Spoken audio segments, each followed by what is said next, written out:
Gen Z is spilling the tea, the platform for framing and defaming. The craze of the T-Hap has officially hit college campuses. Once thought to be a space of liberation for women, has now turned into an anonymous playground for trolling. Samira Rajabi, Ph.D., is a researcher, author, dedicated media studies professor, and public speaker. Anytime you give people an opportunity to hide behind a username, you open up space.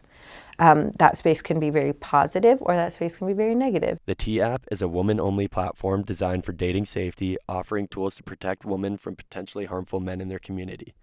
The app lets users anonymously share stories or tea about men within their community. Others can read, react, and comment to these, often turning it into a mix of entertainment, rumors, and controversy.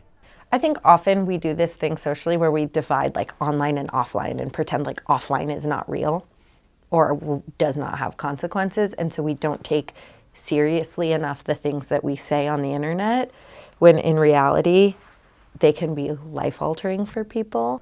Drew Wiest, a 21-year-old resident of Boulder, recently discovered that he had been posted on the app.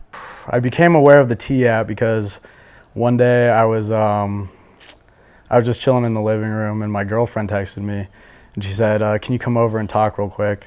I was like, yeah. So I went over and she's like, what's this? You're on the T-App. Are you talking to other girls? And I was like, no. One comment mentioned how I was cheating on her and talking to other girls, which is not true at all. I would never do that. So it was a bit of a shock to me at first when I found out.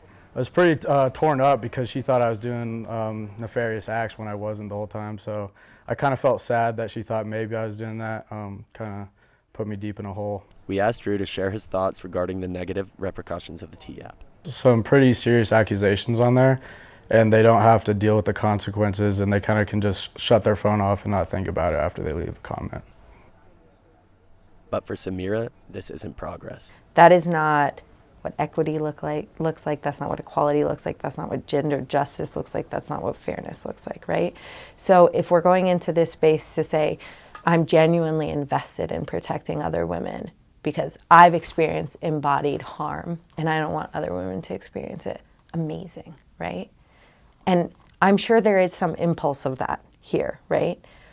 But if you're going into the space to say, they screwed me over, so I'm going to screw them over even harder, there's no productive forward progress in that.